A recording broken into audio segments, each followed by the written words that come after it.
Hello and a very warm welcome back to the garden. It's a stunning day here in early June, and this video is about all of the crops that you can interplant with climbing beans so you can increase the productivity of your growing space. Now, interplanting is basically where you have a staple crop and then you look at what other crops complement the growing so you can fit it around.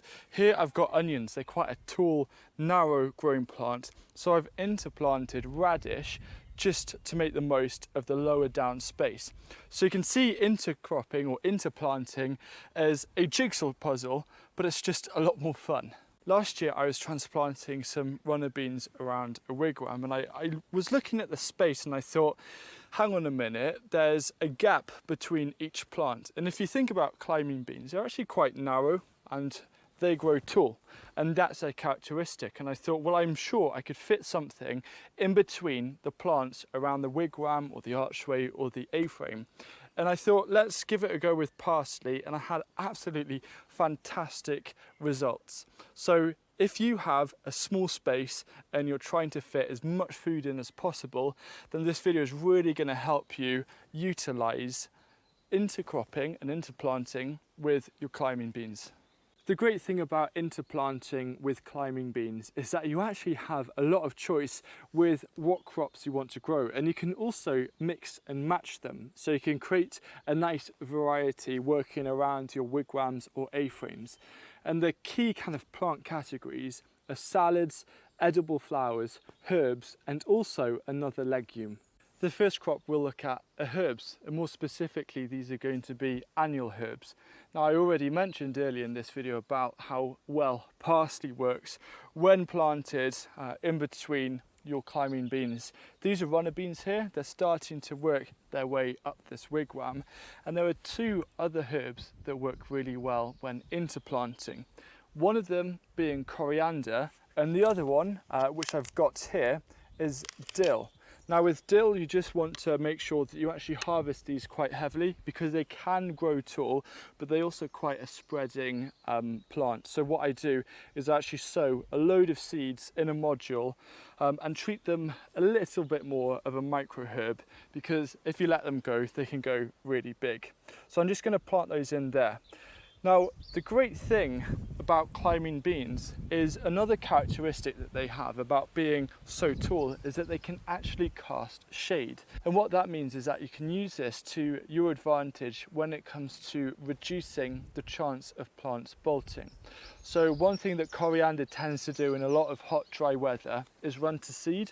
So what you can do is on kind of the north facing side, so on this side of this wigwam would be the perfect place to plant coriander, because for the majority of the day the climbing beans are going to be casting shade onto the coriander, which is going to prevent it from bolting, so you're going to get a better harvest as a result of that. Now, just a quick tip for whenever you're growing coriander in your garden, it will inevitably run to seed. So one of the best things you can do is, say, every 3 to 4 weeks, sow a new batch of seeds. So you've got a constant production line of seedlings coming in. So even if they do go to seed, which isn't a bad thing because you get green coriander seeds and then you can dry them as well, but it also means that you're always going to get consistent harvests of coriander leaves. This next example is showcasing peas, but the exact same principles can be applied to climbing beans. So they grow tall. So you've got to think about what crops aren't really going to compete with the height, but instead make the most of the space around the base. Because with peas and climbing beans, they send all of the energy upwards, and this is where most of the leaf is. So it can be a little bit sparse. And this is a great opportunity to grow some edible flowers. I've got calendula here, pot marigold, which grows amazingly, and I could grow these closer to climbing beans. But what I want to draw your attention to is nasturtiums. These are a fantastic edible flower, and they just look fantastic as well. They're great for pollinators. But the most important thing about nasturtiums is they act as a living green cover crop, or a living mulch, because for runner beans in particular, when they're flowering, they need as much moisture as possible, because a lack of moisture for runner beans whilst they're flowering means the pods aren't going to set, and you want those pods to set. So by growing nasturtiums around the base of your climbing beans and your runner beans, you're going to reduce evaporation from the soil and increase the chances for those bean pods to set, so you can have a better harvest. We've just made another wigwam here in the corner. This is kind of the sun trap, so it's ideal growing conditions for climbing beans. And there's another crop that you can interplant with runner beans, and it works really, really well, and those are salads. So things like radish, spinach, lettuce, and also rocket work really well, especially in the shadier part. You can see here the shadow that has already been cast by this bamboo. Now just imagine that nice shadow. If this was filled with plants, it makes ideal conditions for growing salads. I'm just putting in a bit of compost, and I've got some runner beans here. Can never grow too much runner beans. And with salads, it's really important, instead of like with herbs where you can plant them in between, to actually plant them a little bit away. So when I put this runner bean in here, this is going to start to grow up this bit of bamboo, and I'll put another one here, and then with any salad like lettuce or radish or something, I'll plant it here rather than in between. The reason why is it allows it some more space to develop. So if you're after, say, a heading lettuce, if you put it in the middle there, there's not going to be enough space, and also for radish. So that means instead of seeing it as like strictly interplanting, what it is you're kind of foot planting. So you can imagine that this is kind of at the foot of where the plant is growing. And so if you opt for salads, try and make the most of it. If this is going to be casting shade and you've got this on the other side of the bed, just fill this whole section, wherever the shadow is going to be, fill it with as many salads as possible.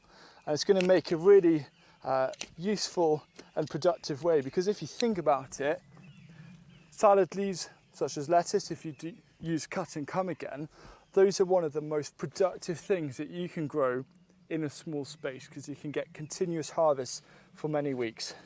And it's just one of many ways of making your growing space get more food for you to take down into the kitchen. Here I've got some beans ready to start climbing up this hazel arch. Now the trouble with wigwams is that they utilise raised bed space. So if you maybe look at doing something like an archway like this, you've got minimum space taken up by a wigwam, which means you can grow more crops. And what I'm going to do is I'm going to interplant another kind of legume here. I've got these beautiful dwarf French beans. Actually also hiding here, I've got a calendula, which is another thing you can interplant with your runner beans. And I'm just going to go in and start planting these. Now the great thing about dwarf French beans is that they're dwarf. So because they don't grow very tall, it means that they don't really compete with the runner beans. And because they like to kind of grow kind of outwards towards the light, they can kind of bend over, and you can start harvesting a load of pods. And it's just a really wonderful way, especially if you're following things like crop rotation and you want to have just a legume bed, then the best thing to grow close up or alongside your climbing beans are going to be all of your dwarf French beans. This next tip isn't related to interplanting, but it's a way of actually being able to potentially increase the production of your climbing beans by utilising water storage. I've got a 5 IBC tank system here, storing 5,000 litres of water. I've got a video just here so you can find out in more details how to create a really low cost water storage system for your garden. And last year in the main garden, I had another IBC tank, and I thought there's a trellis system here. What if I grew some runner beans at the base and see what happens. And I had some runner beans left over from the main planting, and I planted them later than the main ones, and they ended up podding for me and me being able to harvest them earlier than the main ones because of this heat sink that water acts as. So during the night, these runner beans, they don't really like cold temperatures at night, and the water can raise the temperature a fraction, maybe just a couple of degrees more than, say, runner beans on an A-frame, and that contributes to a really fantastic yield. So that's something that you can try out. If you've got any kind of water storage, it's a great opportunity to train your runner beans to grow up and around them and enjoy some fantastic harvests, and you're utilising some extra space to fit in some more food. So there you have the best crops that are most suited for interplanting with climbing beans, and I'm thinking of turning this into a bit of a series of focusing on a few crops and what they're best interplanted with. And if that sounds like something of interest, please do let me know down below in the comments. And I look forward to seeing you guys again soon.